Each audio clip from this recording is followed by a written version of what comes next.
Well, today we are going to continue our journey in our series through a series I called Faith Tested.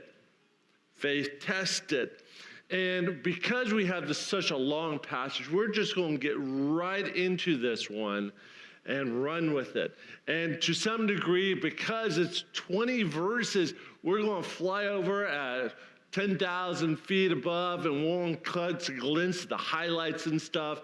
But I would encourage you to spend your own time and look at the details, because it is a rich section that we will be quickly looking at today.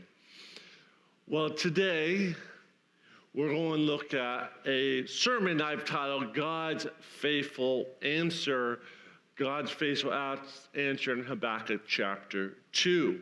Now, I want to do a quick review where we have been at. So in Habakkuk 1 through 4, we hear about Habakkuk's cry. He says, "Why, O God, don't you do something about the evil in Judah?" And then in Habakkuk 5 through 11, God answered that, and he says, "I am going to send the Babylonians," or as some Bible says, the Chaldeans, to punish or to deal with the evil in Judah. And then as we move into Habakkuk 12:17, then Habakkuk says, "Why, God, are you sending the Babylonians? They're worse than we are." And then we finished off last week with that last verse, in the first verse that John read in Habakkuk 2:1, where he talks about how he's now waiting for God to respond. He's waiting for God to respond. How would he answer Habakkuk's complaint about why the Babylonians of all the people? And as we look at this verse, and as we look at this sermon called God's Faithful Answer, we want to look at three things. One is the faithful response, the faithful versus the proud, and then finally, the faithful response of God. So let's first look at the intro verse once again, and it said, Habakkuk 2 verse 1 said, "I will stand my guard post and station myself at the rampart, and I will keep watch to see if he will speak to me and how I may reply. Then I am reproved." Remember, this is where we left Habakkuk. Like a watchman, he's watching. A watchman will be looking to see the coming armies. And in this case, he's waiting for God's message. And as a messenger would do, as a watchman would do, as soon as he saw the army, he would tell it to the people. Habakkuk, like a watchman, is waiting for God's answer so he can report to the people what he has said. And now, as we go to verse 2, we now hear God's answer. Now, one of the things I want to show, I think I have it here. There we go. So remember, we talked about how there was originally the Syrian Empire, and then the Syrian Empire was then taken over by Nebuchadnezzar, and the Babylonian Empire that started off really small over here worked its way over, and it stopped here in Judah, and Judah was a vassal of Nebuchadnezzar. They're paying tribute, and so this is a coming event that God has foresaw. And if you are in Bill's class, they've been talking a lot about Nebuchadnezzar and that time in Babylon. So if you haven't been a part of that class, it's unfortunate, but it was a great class. It just got done this week too. You're all done. So they can get notes from you though. On the Revelation. All right. So they get this, he gets a prediction about the Babylon captivity, and he says he's going to destroy Babylon and the people were taken into captivity. So this is what Habakkuk was told. This is what's going to happen to Judah. This is the answer to your prayer. This is where Habakkuk is complaining. We just went over that one. So God's faithful promise.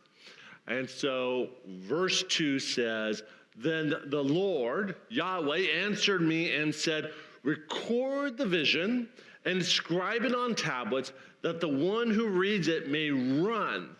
Now, God answered, is a vision or revelation. In other words, he's telling something that is going to happen in the future.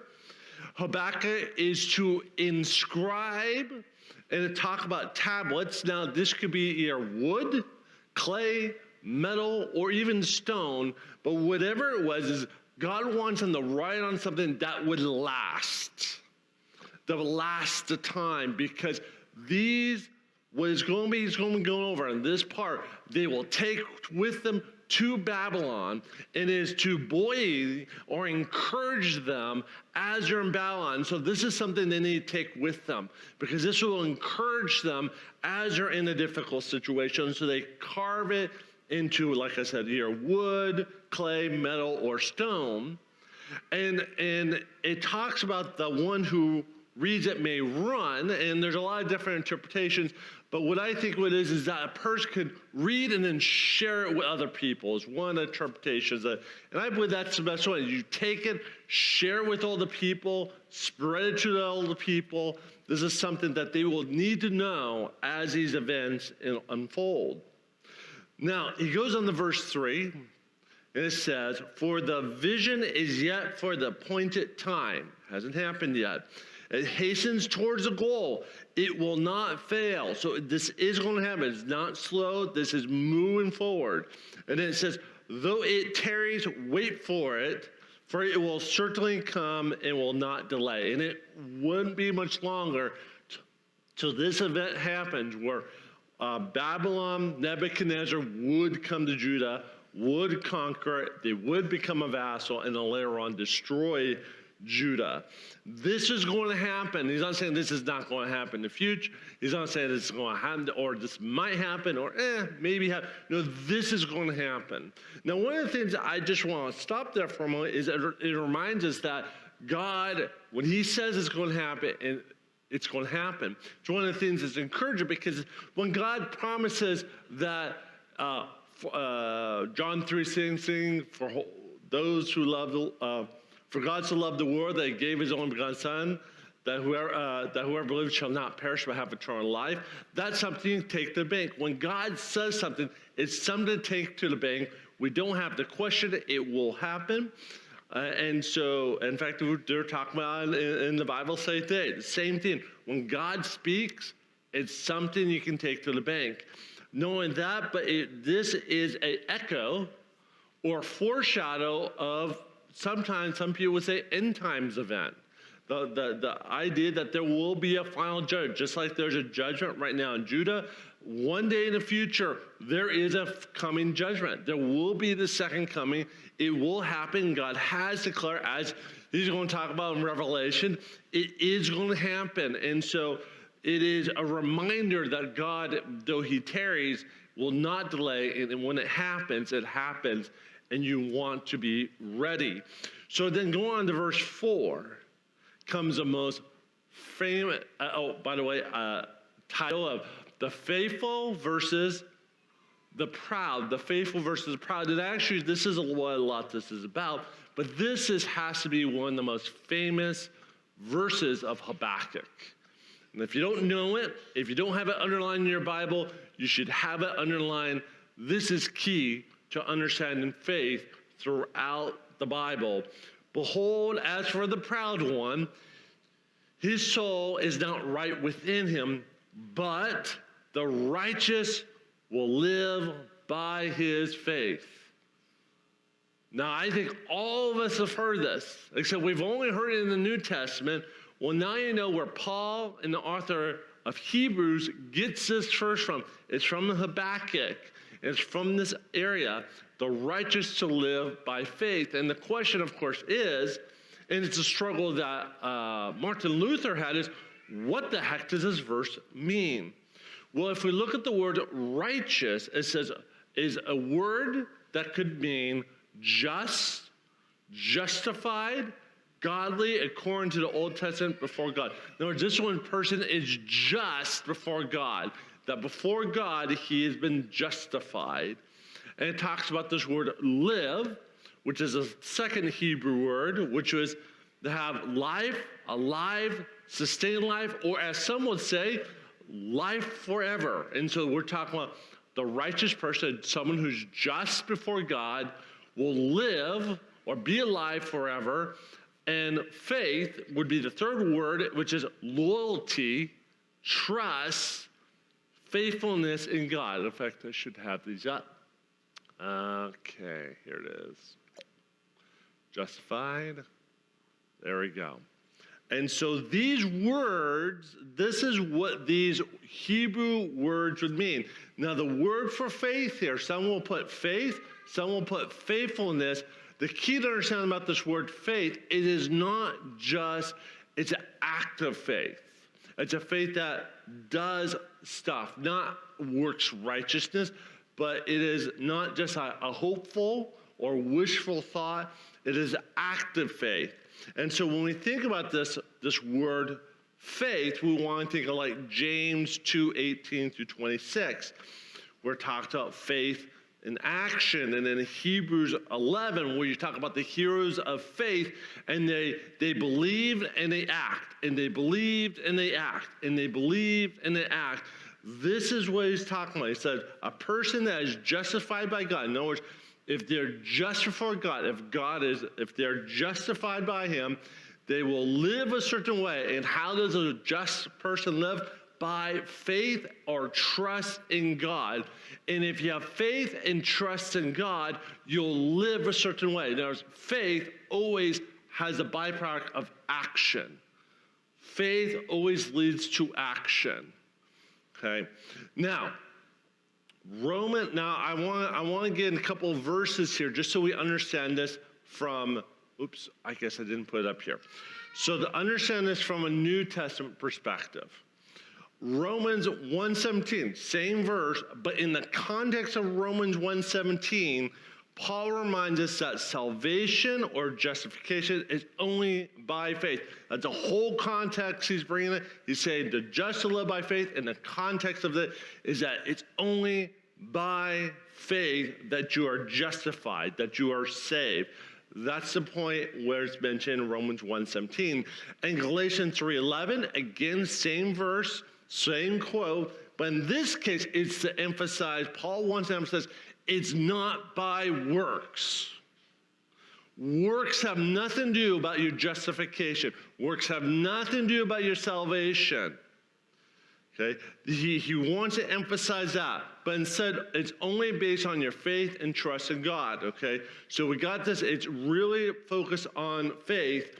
And then in Hebrews chapter 10, verse 38, its focus is on the faith and trust in God, even when things aren't going well, that even when you question your thought, to keep your eyes focused on the author or perfecter of faith. And so if we want to illustrate this, there's two illustrations I like using. I was telling Richard about one of them. A good illustration of what faith looks like is I can believe in a parachute that if I jump out of a plane, I have a parachute on, and if I pull it and jump out of a plane, it's going to hold me up and I won't fall and I'll fall aside the plane.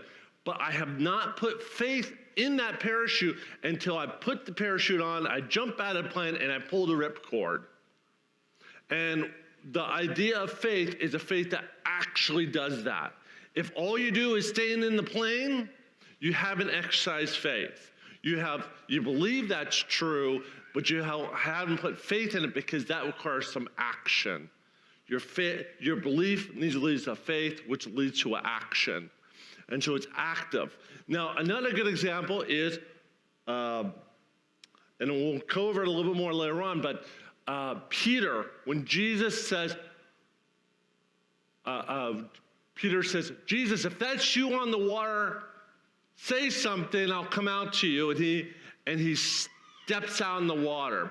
When he steps out in the water, that is when he's initiating faith. As long as he stays in the boat, he hasn't exercised faith that Jesus can call him to walk on water. It's only until he steps out, now he's exercised faith. And so faith has action. So this is understand that, and so a righteous person, someone who's been justified by God, who lives a certain way. And how he lives by putting his faith in God, and he's loyal, he's active, he's following God, his life is a godly lifestyle. And so this is a person whose faith is in action.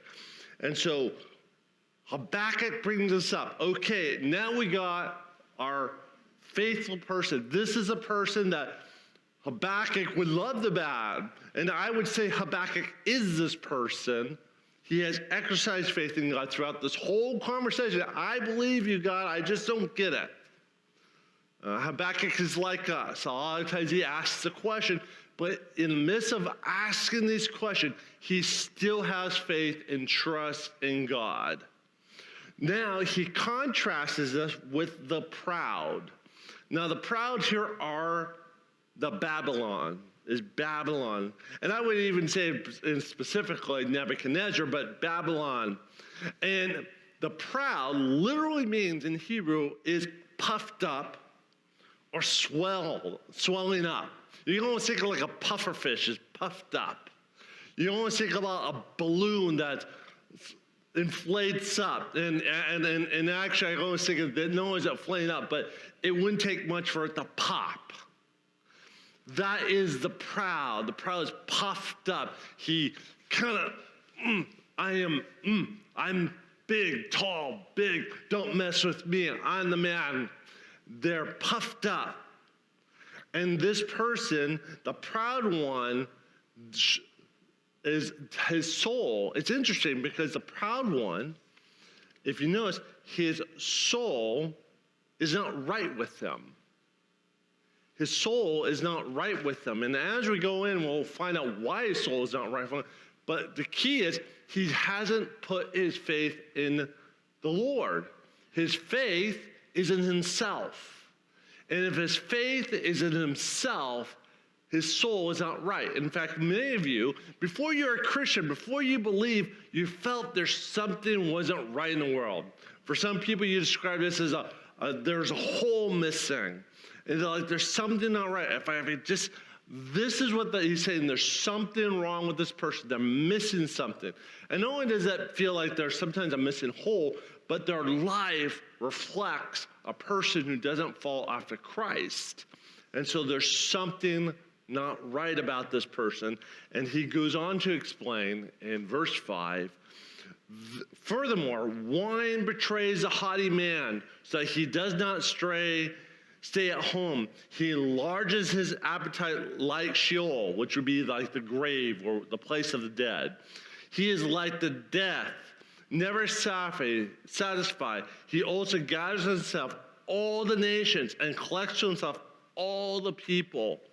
So what is this person? This person, if you get someone drunk and all their inhibitions have gone, they're just going to do whatever feels right. They're going to take what they can. They're going to drink what they can. They're going to eat what they can. They're going to do what they can.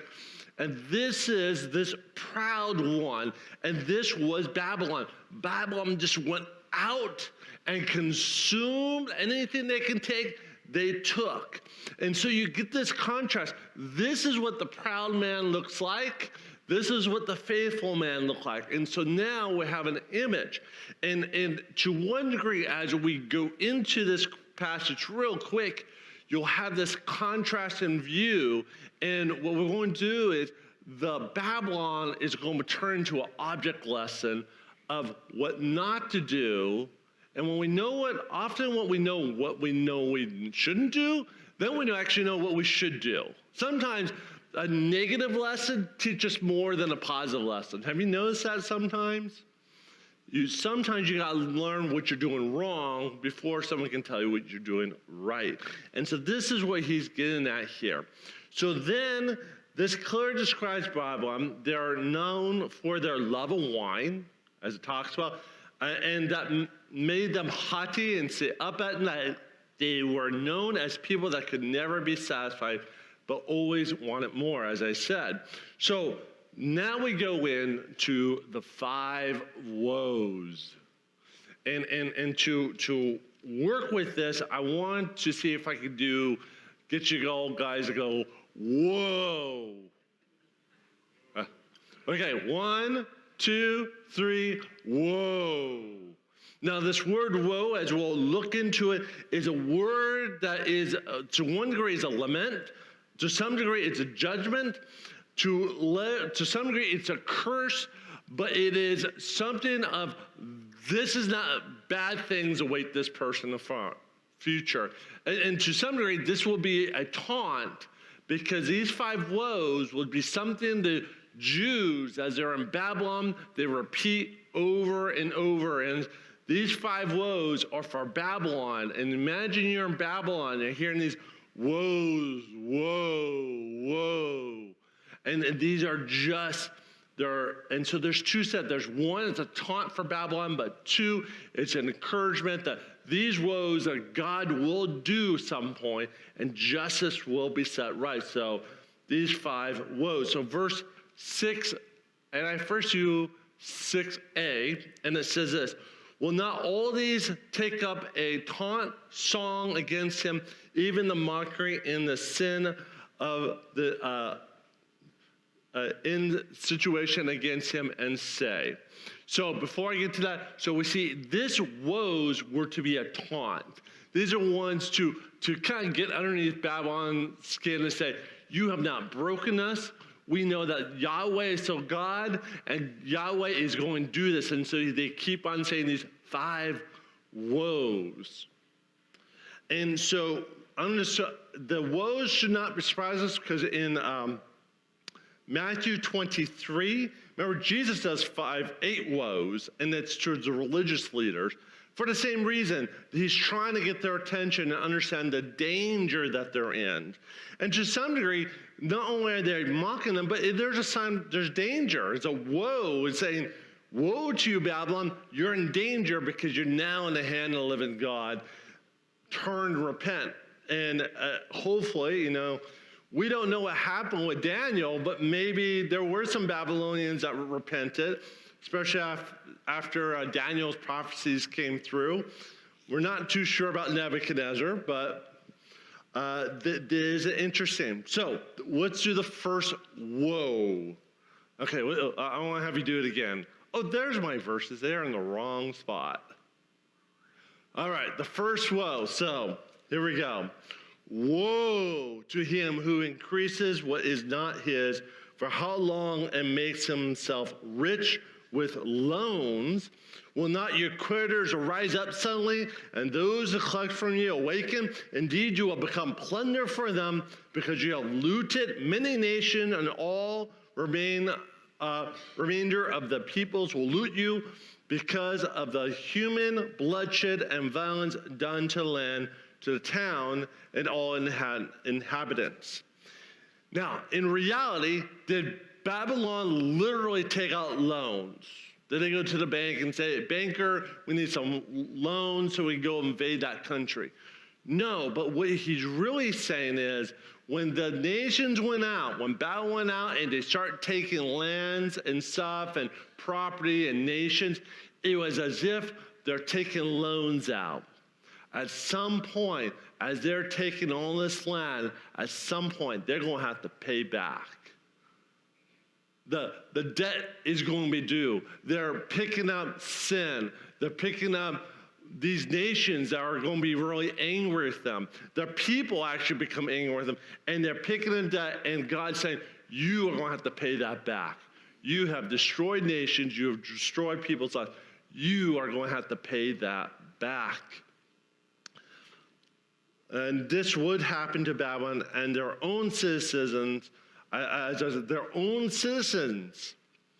would be quick to change sides because of oppression. They suffer so much under the Babylonian rule. They would suffer great, so that when Cyrus II comes in, man, they are so happy to be out and done with these Babylonians. And so the first woe is, you'll have to pay up. What goes around, comes around. And we know that. What goes around, comes around. And there's a truth to that. Second woe. Oh, I should have done that. Second woe. Woe to him who gets evil gain from his house, to put his nest on the height, to be delivered from the hand of calamity. You have devised a shameful thing for your house by cutting off many people. So you are sinning against yourself. Surely the stones will cry out from the wall, and the rafters answer it from the framework. Interesting poetry going on here. Now, one of the things I want you to understand is when Babylon became rich, it quite literally created a fortified city.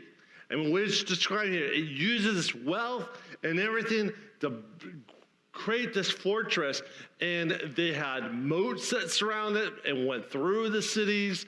It had ziggurats that were this huge tower, and this was to, I always forgot God's name, Marduk. And then possibly, though no one not quite sure, is the Hanging Tower of Babel. Some people believe that it's true, some people don't. But they had this huge city that, like, who can beat us? No one can beat us. I mean, that would be a hard city to penetrate, to have a moat, a wall, several moats. They thought, no one can get us. We're high up like an eagle's nest. And it talks about this nest up there. Now, one of the things that one of the preachers I was listening to, can't think of his name right now, but he reminded me of that's how Hitler felt. At the top of the World War II, he had created Germany to be this massive army fortress. I mean, you look at the beach of Normandy, it's like, who could get through that thing? It's just, I mean, who would risk their lives to penetrate that? Hitler thought he was invincible, just like the Babylonians. And just like they created their nest, which was a ziggurat, Hitler had his tea house up in the hills, and where he thought he was safe. And this is true throughout history, where wealth and people who build wealth around them, they think they are safe and protected from the Lord, and that the Lord cannot do anything, that people cannot do anything. But ultimately, even though they had this massive fortress, this massive city, there's nothing compared to the power of God Almighty. Even the building materials of a house cry. Now, it's interesting. It says, even the building materials of the house cry out for justice against their owners. This is similar to a calling upon heaven and earth. One my commentator says, it's like the rafters know the evil that was done to build this city and cities like this. That the building structures are like witness or testimony against them. And certainly would be, because some of the materials to build that city probably came from other cities. The gold and everything came from other cities. Even the woods of Lebanon probably was used to build this great city. And so they were to testify how evil and wicked these people are, and that God will set it right. The third woe, as you're running through this, woe to him who builds a city with bloodshed and founds a town with violence. It is not indeed for the Lord Yahweh of hosts, and hosts would be another word for armies, that people toil for fire and the nations grow weary of nothing. For the earth will be filled with knowledge of the glory of the Lord Yahweh as the waters cover the sea. Oops. Oh, I did go off. Let's make sure we don't go too far. Clearly, this is where Babylon, to some degree, it sounds like he has crossed the line. It knows that it talks about bloodshed. Most likely what it's referring to is murder. Innocent people dying. And it's one of the things in the 10 Commandments was, you shall not murder. There's nothing that God hates more than someone who sheds innocent blood. And he says, that's it. I'm going to act. I'm going to send, I am the Lord of hosts, which is the Lord of armies. I have the power. I have control. You think you're big, strong, big Babylon? You don't know what big, strong is. I am the Lord of hosts. And I love how it says, the glory of the Lord goes out as a waters cover seas. Now just think of the seas. Now, for them, they were just thinking of the Mediterranean, but think of the Atlantic, the Pacific, the Indian. Think of the whole oceans declaring, covers out the glory of God, and that Babylon thinks they're great. Babylon thinks they have a good army. God says, ha, I laugh. So then we move forward. Fourth woe, verse 15. Woe to you who makes your neighbors drink the mix in your venom, even to make them drunk, so as to look on their nakedness. You will be filled with disgrace rather than honor. You yourself will drink and expose your own nakedness, and a cup in the Lord's right hand will come around to you, and utter disgrace will come upon your glory. For the violence done to Lebanon will overwhelm you, and the devastation of its beasts by which you terrified them, because of human bloodshed, violence unto land, to the town and all its inhabitants. And they have done this. They have destroyed everything. They destroyed the forests of Lebanon. They destroyed people. They've done bloodshed. And what the Babylons were well known for was they would give wine to their captives and get them drunk and get them to do foolish things. And unfortunately, even to the degree where they would physically take advantage of them as they're naked. And they would do this. To some degree, when I thought about that, I think of hazing parties for college students who are trying to get into the fraternity. And to some degree, that is what's happening here. But God laughs. He says, I'll show you a cup. Now, when God talks about a cup in his right hand, now his right hand is his powerful, strong hand. Usually that's just when you see him hold his sword in. And he holds a cup. Whenever you see the Lord hold a cup like that, it is a cup of judgment. It's a cup of judgment. And it says, here, drink this. Drink your own judgment. Now, to understand this, we've got to switch over to Daniel for a little bit. Because Nebuchadnezzar would be drinking a cup. Now, this cup was from the temple of Israel, Jerusalem. Took out the thing and says, I'm going to use their ceremony cup to drink to my god, Marduk. And as he's drinking from this inscription comes up. And I'm going to try to say it right.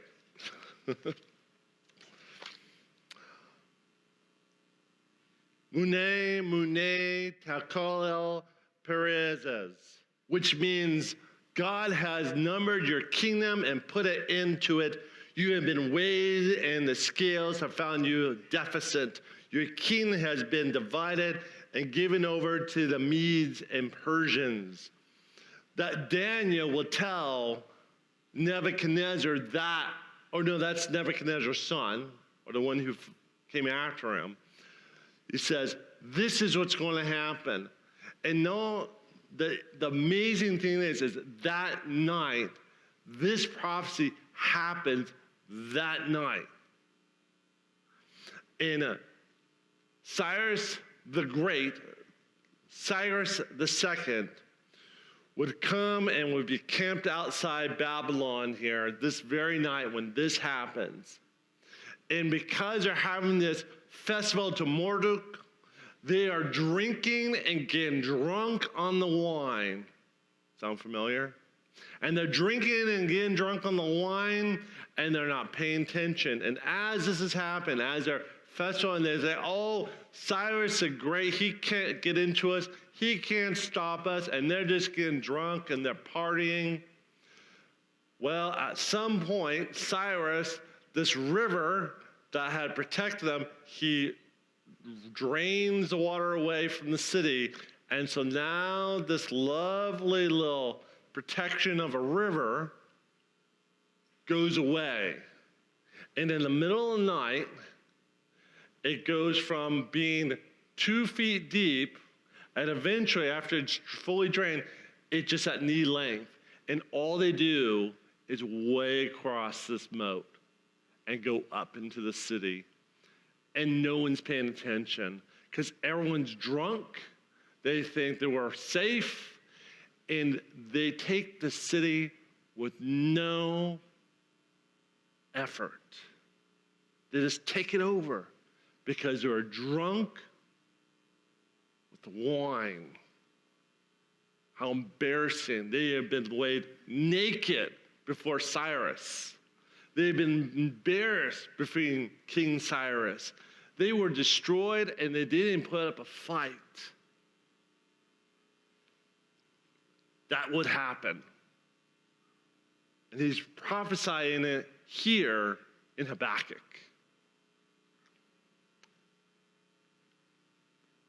Oh, there's Cyrus, great. 5th woe, we're running ahead. What profit is the idol when its maker has carved it, or an image, a teacher, a falsehood for its maker, trusts in his own handiwork? He fashioned speechless idols. Woe to him who says, piece of wood, awake to a mute stone. Arise, that is your teacher. Behold, it is overlaid with gold and silver, and there's no breath at all inside of it. But, I'll make sure I get it. But the Lord, but Yahweh is his holy temple, that all the earth be silent before him. Now, as we think about this last set of woes, it's often hard to imagine, well, we don't have idols today. We don't bow down and worship objects, do we? We don't have things that we see. Now they thought these idols really had power and that they needed to appease them. And the funny thing is, they did not really have the power. He mocks them and says they don't have the power to talk. They don't have the power to awake, or they don't have the power to rise or to teach or to live. They're worthless idols. But Yahweh, the God of Israel, does talk. He does awake. He does arise. He does teach. He is alive. The God of Israel is alive. And he's like, what foolishness. You craft something with your own hands and you worship it. Now, and it shows that only God is the only one worthy to bow down to. But God is the only one is worth worshiping, because he is the creator God of heaven and earth. And no man makes God. God is the great I am. Now, as I was saying, we don't worship idols today, right? Maybe we do. Maybe we do. Some of us maybe worship our jobs. That's the most important thing. Then we put all our efforts in a job and everything, and our job gives us power and strength. Our job is what's important. Or maybe we find an idol in our riches. Oh, I have all this money in my bank account, and this is where I find my security. This is where I find strength, because I have all these riches. Or maybe we find our power in the people we have. Maybe we have powerful, influential people in our life. Maybe we know a senator. Maybe we know a legislator. Maybe we know a governor. Maybe we know different people. And we thought, that's where I will find my strength. Some people find their strength in, if I have a family and I have my kids, my wife, that's where I find my power and strength. Maybe you find your power and strength in your military strength. And this is something that as a country we need to be careful of, is because often we look not to Yahweh, the God, the creator of heaven and earth, for our strength. We look to the United States military. The United States military is not where we find our strength. It's been always been in God, and if you look to them as your strength, at some point they will fail you. And who knows, one of these days, I don't know what's going to happen in the country, maybe the military will turn on us. Not prophesying anything, but the thing is, things fail. Some people have put their faith and trust in their beauties. And I know some of us, as we get older, we trust less in our beauty, but some of us just put trust in our looks, or our personal ability, or our spiritual practice. I'm really spiritual because I read my Bible and I read from beginning to end. Every year, I read it once a year and I pray every day. That is not where you find your strength. Your strength is not found in any of that stuff. And if you put your strength or trust in any of that stuff, it will fail you. I guarantee you, like your car breaks down on the road, your house has a fire, you lose your job, people leave you, people get divorced, stuff happens. If you use these things as your idol, if you worship these things, they will fail you. And therefore, don't put your trust in anything except the God, the creator of heaven and earth, because only He is faithful. Only He is holy. Only He is forever in this holy temple. Only He came down. Only He forgave our sin. Only He made us holy. Only He is the one who loves us faithfully, perfectly, always. And if we don't do that, if we put our faith in stuff, in people, and other things, at some point they will fail you, and we're no better than Babylonians then. The point is, and this is a lesson for them. They said, okay, the just shall live by faith. Faith in what? God. And now he puts up the Babylonians and says, see what all this stuff the Babylonians put your faith in? Don't put your faith in them. That stuff, that is not where you find your faith. Your faith is found in Yahweh, the God of Israel. Now, real quickly, I just want to finish up a quick application, real quick. First one, your faith is based on God, not your circumstances. Your faith is based on God, not your circumstances. It's very easy as things got hard, especially for Habakkuk, to him say, God, I'm done with you. It's just too hard. I'm not interested. No, your faith is based in God, not your circumstances. And the way you can help do that is you need to focus on God's perfect, holy character. Who is God? Who do you know him be? And remember how God has been faithful to you. Throughout time, throughout this year, throughout this month, God has been faithful to you. If you remember how God has been faithful, if you remember his character, he will keep you firm in your faith. Second one, we do not want to seek the things of this world. We don't want to be greedy for the things in the world, but instead we need to seek God's kingdom. We need to seek the kingdom of heaven. That is where we need to focus, because remember the stuff of this world. We don't want to be greedy for this world. We want to seek and desire the things of God. Number 3, do not seek out our security in the stuff of this world, but we seek our security in God. Only he is a perfect thing that we can trust. He is the one that if we're in his palm, we're the safest we could ever be. It's like being in your daddy's arm. There's no safer place you could be. That's where you want to find security. Not in your health care, not in your 401k, not in anything else, but in God alone.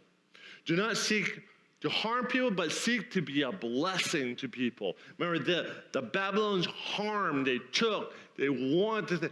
Instead, you're to be a blessing to people. And so think about this week, how can you be a blessing to people? Reminds me the other day how who was it? Where was it? Oh, I think it was in Hannaford, where someone was paid someone bill behind them, and it paid someone else's bill behind them, and they paid, and it was just all paid forward. They're a blessing to the people. Who can you be a blessing to this week? Number 5, do not seek to be inebriated. Don't allow your senses to be inebriated, but instead be sober-minded. Think clearly. Don't let your emotions and passions guide you. Don't let drink or alcohol or marijuana influence you. Be sober-minded, but instead be controlled by the Holy Spirit. And finally, do not seek other idols or have faith in other things, but instead seek God and His Word and prayer, song, and fellowship. And I want to emphasize fellowship because when we come together, we are a fellowship with each other. We share each other's faith. We encourage each other. And so to some degree, we meet. God meets us there when we're in fellowship. Fellowship is crucial. So